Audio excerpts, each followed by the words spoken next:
Good morning बच्चों। तो चलिए एक शानदार सी वीडियो आज आपके लिए फिर से। आज मैं आपको पढ़ाने जा रहा हूं ऑर्गेनिक केमिस्ट्री का सबसे बड़ा खतरनाक रीजेंट, एक वॉरियर ऑर्गेनिक केमिस्ट्री का, जिसका नाम है ग्रिग्नार्ड रीजेंट। उसके बारे में आपको बताऊंगा और आपको समझाऊंगा ग्रिग्नार्ड रीजेंट के बारे में, उसकी प्रॉपर्टीज, जिससे कि ग्रिग्नार्ड रीजेंट के बारे में कुछ भी अगर आता है तो आपको फट से पता हो कि आपको करना क्या है। चलें ठीक है, स्टार्ट करते हैं। नाम है ग्रिग्नार्ड रीजेंट। ग्रिग्नार्ड रीजेंट को हम नाम देते हैं एक ऑर्गेनो मेटालिक कंपाउंड। क्यों ऑर्गेनो मेटालिक बोलते हैं? ऑर्गेनो मतलब ऑर्गेनिक केमिस्ट्री से आया, कार्बन कंपाउंड, कार्बन चेन होगी। मेटालिक मतलब कोई मेटल होगा, और नॉर्मली मेटल कौन सा होता है? वो ऑर्गेनो मेटालिक के बहुत सारे होते हैं, उसमें से ग्रिग्नार्ड कौन सा होता है? जब मेटल के साथ मैग्नीशियम होता है, साथ में वैलेंसी सेटिस्फाई करने के लिए एक्स मतलब हेलोजन होता है। तो उसको हम कैसे रिप्रेजेंट करते हैं? RMgX से। यहां पर R क्या है? कार्बन चेन, मैग्नीशियम, क्योंकि मैग्नीशियम वैलेंसी 2+ होती है तो एक और उसको चाहिए। ये क्या है? X मतलब halogen. Generally chlorine, bromine, iodine भी हो सकता है, फ्लोरीन भी हो सकता है। ओके, अब सबसे पहले देखते हैं कि RMgX आखिर बनता कैसे है, और उसके बाद हम इसकी प्रॉपर्टीज के बारे में समझेंगे। हमने पढ़ा होगा कि एक RX को किसी भी एल्काइल, यहां से R कार्बन चेन मतलब एल्काइल, और X आपका क्या? वो हेलोजन। उसके अंदर अगर मैं मैग्नीशियम डालूं तो मेरा बन जाएगा RMgX। यहां पर समझने वाली बात यह है कि यहां एक रीजन बताया जाता है जिसका नाम है रीजेंट का ड्राई ईथर। यहीं से सारी कहानी शुरू होगी। इस रीजेंट का जो मेन कॉन्सेप्ट है वो यहीं छुपा हुआ है, ड्राई ईथर में। सिर्फ रटना नहीं है, इसको हमें समझना है कि ड्राई ईथर आखिर हमने क्यों यूज करा है। अब जरा इसको समझिएगा, ड्राई ईथर हमने क्यों यूज किया है। तो अब यहां देखें, सबसे पहले होता क्या है बच्चों कि जब आप RMgX की बात करते हैं और आप इसको समझेंगे तो आप यहां पर यह देखेंगे कि मैग्नीशियम के ऊपर जो वैलेंसी आई है वो वैलेंसी क्या आएगी? +2। X पर क्या होता है? -1, और R पर भी आएगा माइनस। इसका मतलब यहां पर अगर कोई चीज छुपी हुई है तो वो R और माइनस है। ग्रिग्नार्ड रीजन में हमेशा एक R- होता है। क्या होता है? R-। याद रखिए, कार्बन चेन पर नेगेटिव हाईली अनस्टेबल है। हाईली अनस्टेबल बोल रहा हूं मैं।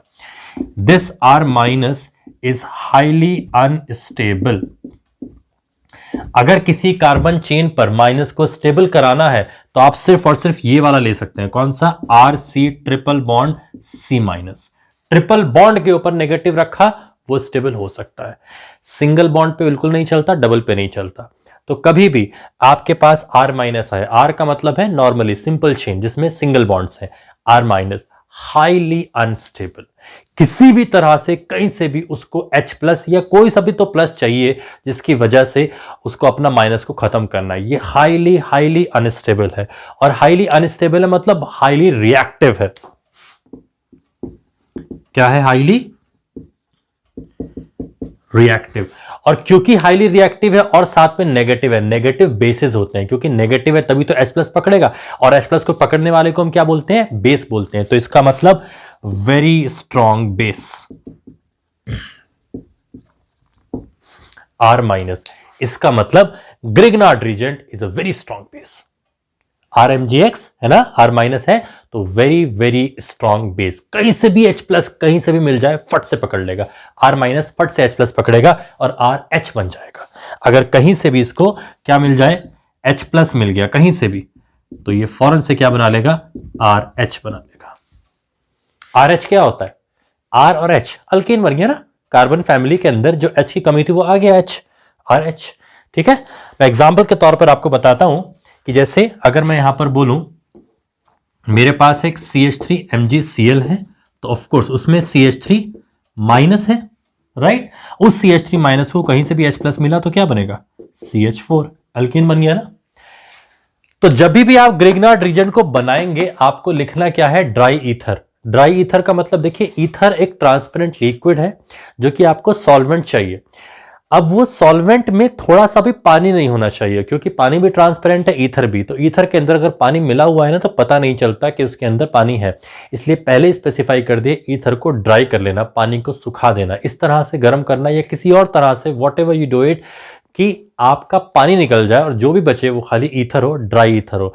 क्योंकि अगर वाटर होगा तो क्या होगा, अब जरा सुनिए, ये आप लोग फटाफट स्क्रीनशॉट ले लेना, क्योंकि अब जो बताने जा रहा हूं वो इस केमिस्ट्री के अंदर बड़ा इंपैक्ट डालने वाला है, इस पूरी की पूरी केमिस्ट्री में इंपैक्ट डालता है, और उसका मैं बताऊंगा अब कि RMGX क्या क्या कर सकता है। क्योंकि हाईली अनस्टेबल है, हाईली अनस्टेबल मैंने अभी बताया आपको, नेगेटिव बहुत ज्यादा अनस्टेबल होता है अगर वो कार्बन पर है, अनटिल अनलेस वो ट्रिपल पर हो, ट्रिपल पे हो तो चलेगा। अब आपके पास अगर कहीं भी RMGX लिखा है तो उसको हमेशा एक ही नजर से देखना है, किस नजर से, कि वो R- है। अब सोचिए, अगर ड्राई ईथर कोई नहीं डालता, गलती से एक पानी की बूंद भी आ जाती, H2O कहीं से भी थोड़ा सा आ जाता, तो क्या होता, H2O के अंदर H+ और OH- छुपा हुआ है, H+ पकड़ता और RH बना लेता, बाकी OH- का जो होना होता रहेगा, लेकिन ये RH बना लेता। अब RH से क्या होता है, this is what, this is alkane, right. अब ये क्या है, मैं ये बिल्कुल नहीं चाहता कि RMGX अल्केन बने, जब तक मुझे खुद अल्केन नहीं बनानी तब तक। क्यों? क्योंकि RMGX R- फॉर्म का बड़ा ही अनस्टेबल और बहुत ही रिएक्टिव कंपाउंड है, जो ऑर्गेनिक केमिस्ट्री के बहुत सारे कंपाउंड के साथ रिएक्ट करता है। कोई कैटलिस्ट को यूज नहीं चाहिए, उसको चाहिए नहीं कोई कैटलिस्ट, वो इतना अनस्टेबल है, बहुत तेजी से काम करता है। आपके पास एक वॉरियर है, एक योद्धा है आपके पास, छोड़ दीजिए मैदान में, खुद लड़ेगा। RMGX वो काम करता है, R- हाईली अनस्टेबल, छोड़ दिए, फटाफट रिएक्शन करेगा। जरा देखते हैं क्या क्या रिएक्शन करेगा। जिस तरह से इसने वाटर से कैप्चर करा, RH बनाता है, ऐसे बहुत सारी और भी रिएक्शन हो सकती हैं। फॉर एग्जाम्पल, आप इसमें कोई R-OH डाल दीजिए, एल्कोहल, H पकड़ लेगा, RH बना लेगा। आप इसके अंदर लेट्स सपोज कोई R-NH2 डाल दीजिए, अमाइंस, ये भी वीकली एसिडिक होते हैं अमाइंस, इसमें से H निकल सकता है, इवन दो पता होगा, आपने पढ़ा होगा, ये बेस होते हैं लेकिन वीक एसिडिक भी होते हैं, H निकाल के ये खींच लेगा। ये H+ को खींचने की एबिलिटी रखता है, अगर H+ है तो खींच लेगा वहां से। आपके पास एक फिनॉल है, H खींच लेगा, बनाएगा क्या, RH, बिल्कुल कर सकता है। आपके पास और लिखता हूं यहां पर,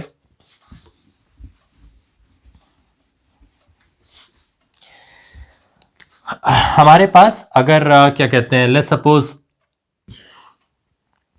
कहीं पर लिखा हुआ है, एक सेकेंड, R- साथ में SO3H, R- साथ में कार्बोक्सिलिक एसिड, कुछ भी कहीं से भी H चाहिए, बस क्या बनाएगा, RH। इवन जो मैंने अभी आपको समझाया था वो, लेट्स सपोज आपके पास एक अल्कीन है, ये एक अल्कीन है आपके पास, अल्कीन नहीं, alkynes are also weakly acidic, मैंने बताया था ना।